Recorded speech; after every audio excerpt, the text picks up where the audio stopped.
দর্শক, এক ফলের সন্ধান পাইলাম। এই ফল আমার জীবনে এই প্রথম দেখলাম আমি। এই ফলের নাম কি আমি নিজেও জানি না, তবে আপনারা কমেন্টে জানাবেন এই ফলের নাম কি।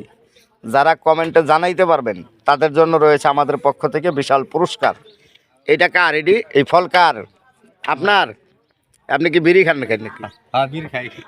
এই ফল ফল কত করে কেজি বেছেন? এটি 300 টাকা কেজি বেশি। 300 টাকা কেজি। আচ্ছা, এই ফল কি পানিতে হয় না পুষ্কুনিত? এটা পানির তলে হয়। পানির তলে। আচ্ছা, আপনার বাড়ি কোন জেলায়, কোন থানায়? শেরপুর থানায়। আপনার বাড়ি শেরপুর থানায়। এই ফল আনছেন কই থেকে? এটা আনছি বর্মি গুতারাঘাট।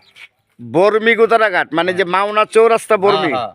আপনি শেরপুর থেকে বর্মি গেছেন এই ফল আনতে? ফল আনতে।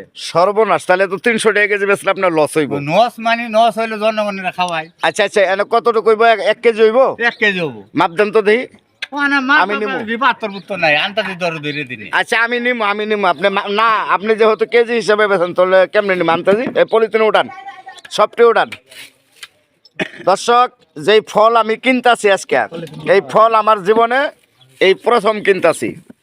আসলে এটা যে কি ফল, এটা বলে পানির নিচে হয়, আবার বলে আনতে হয় এই মাওনা চৌরাস্তা শ্রীপুর বর্মি কি ঘাট থেকে না?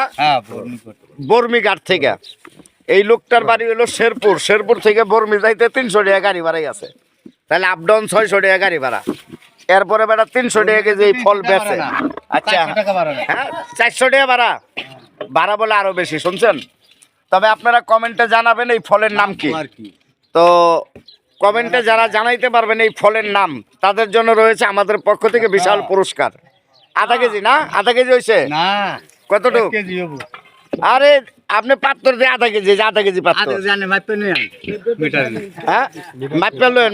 না না, আপনি আধা কেজি, এটা আধা কেজি হইব, বেশি হইতো না। যাক দর্শক, ফলটি আমার কাছে ভালো লাগছে, এই জন্য কিনলাম। যদি আপনাদের কাছে ভালো লাগে এবং নাম জানেন, সবাই কমেন্টে জানাবেন।